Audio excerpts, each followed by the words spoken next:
అందరికీ నమస్కారం. Welcome to Siriraj food. నేను మీ సిరి. ఈరోజు మనం టేస్టీగా, ఈజీగా మంచి స్నాక్ అయితే తయారు చేద్దాం. చిన్న పిల్లలైతే భలే ఇష్టంగా తింటారు.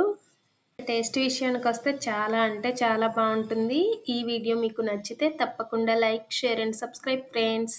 తక్కువ టైంలో చేసుకునే ఈ రెసిపీ కోసం ముందుగా ఒక కప్పు బియ్యాన్ని నైట్ కానీ 2, 3 గంటల ముందు కానీ నానబెట్టుకోవాలి. ఇక్కడ నేను రేషన్ బియ్యం ఒక కప్పు నానబెట్టా అనమాట. ఈ బియ్యాన్ని శుభ్రంగా కడిగేసి మిక్సీ జార్‌లో వేసుకొని ఒక్క చుక్క నీళ్లు పోసి పిండి మెత్తగా అయ్యేలా మిక్సీ పట్టుకోవాలి. చూసారు కదా! పిండనేది ఈ మాత్రం నలిగితే సరిపోతుంది. ఇందులోకి మనం పప్పులు కానీ, పిండి కానీ ఏమీ వేయాల్సిన అవసరం లేదు.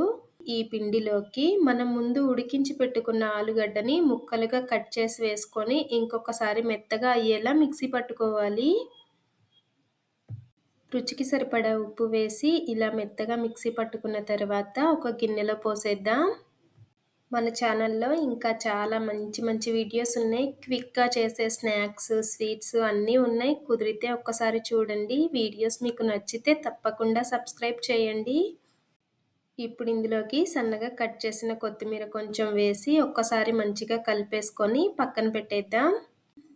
ఇప్పుడు ఇందులోకి అదిరిపోయే మంచి చట్నీని తొందరగా చేసేలా తయారు చేద్దాం. గ్యాస్ మీద కుక్కర్ పెట్టుకొని ఒక 5, 6 పచ్చిమిర్చి, అలానే ఒక 2 టమాటా, ఒక చిన్న కప్పు పల్లీలు, ఒక టీ స్పూన్ జీలకర్ర, ఆవాలు, అలానే కొంచెం సోంపు వేసుకొని కొన్ని వెల్లుల్లి, అలానే ఒక 2, 3 ఉల్లిగడ్డ ముక్కలు వేసుకొని రుచికి సరిపడా ఉప్పు, అలానే చిన్న కప్పు నీళ్లు పోసుకొని కుక్కర్ మూత పెట్టి 2 విజిల్స్ రానిచ్చామంటే ఇవన్నీ మంచిగా ఉడికిపోతాయి. ఈ చట్నీని ఉడికించి చేసినా కానీ ఇడ్లీలోకైనా, దోసల్లోకైనా, ఇలా చిట్టి పునుకుల్లోకైనా టేస్ట్ అయితే అదిరిపోద్ది. ఒక్కసారి ట్రై చేసి చూడండి. ఒక 2 విజిల్స్ తర్వాత చూసామంటే ఇవన్నీ చక్కగా ఉడికిపోయినాయి కదా! వీటిని పక్కన పెట్టేసి గ్యాస్ మీద కళాయి పెట్టుకొని ఒక 2, 3 ఇంచులు సుమారు నూనె పోసుకొని నూనె వేడయ్యేసరికి అయితే మనం ముందు కలిపి పెట్టుకున్న పిండిని ఇంకొకసారి మంచిగా కలిపేద్దాం. చూసారు కదా! ఒక్క 10 నిమిషాలు పక్కన పెట్టామంటే పిండనేది మంచిగా నానిపోయింది. ఇందులోకి ఒక చిటికెడు వంట సోడా వేసుకొని ఇంకొకసారి మంచిగా కలిపేసుకొని లైట్‌గా వేడైన నూనెలో చిట్టి చిట్టి పునుకులుగా వేసుకోవడమే.